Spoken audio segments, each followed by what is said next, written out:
After spending 30 years working in the corporate world, including 23 years at a major Hollywood studio, I decided to write a book. It's called From Graduation to Corporation, the practical guide to climbing the corporate ladder one rung at a time. I'm Andy Teach, and this is From Graduation to Corporation.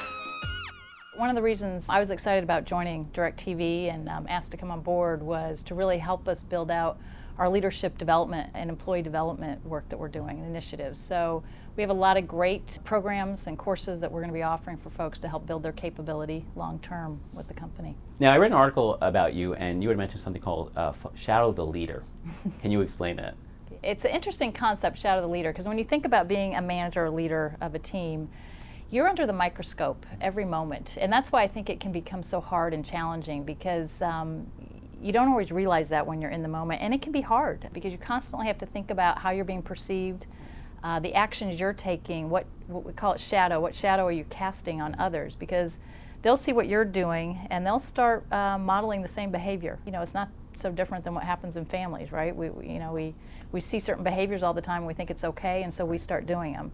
So as a leader, you want to think about what are those behaviors that I'm demonstrating day to day, and what do I want my team to be emulating, because they will. They'll watch what I'm doing and they'll think that that's all okay, and they'll do the same thing.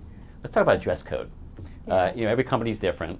Is there like an official dress code here at DIRECTV? Well, officially business casual, but you know, I know this is always one that comes up because it's actually I think getting even more casual out there day to day in businesses. And you know, my advice to people as I'm talking with them is make sure that what you're wearing isn't distracting from either the work you're doing or the meeting you're in or whatever it is, and always look professional, especially if you're aspiring to keep growing in your career. You know, always, you know, dress up. Don't take that for granted that people aren't paying attention. Well, let's talk about Facebook and MySpace, for example. Like everyone's on one of those pretty Yeah. much. You know, a lot of people get in trouble for things they have on their profile on these sites. So what can you say to people in terms of privacy settings, that type of things, and as far as companies who are actually looking at their social profiles? I would assume if your stuff is out there on Facebook and it's public, it's public. So know that whatever you're putting out there, people have an opportunity to see. I would just kind of use that lens as you're thinking about it. In terms of the job interview, do you have any horror stories you can share with us? Horror stories. You know, there have been some interesting interviews, you know, and I've had colleagues of mine tell me some good stories too. One where somebody actually fell asleep during an interview. Did they get the job? So clearly they're not going to be the one getting the job. No, I don't think that's going to happen. You know, I've had people come in just not prepared at all. They didn't know anything about the company. They didn't know anything about actually the job they weren't even applying or what was important for it. This is your time to make a first impression, and you don't get another one.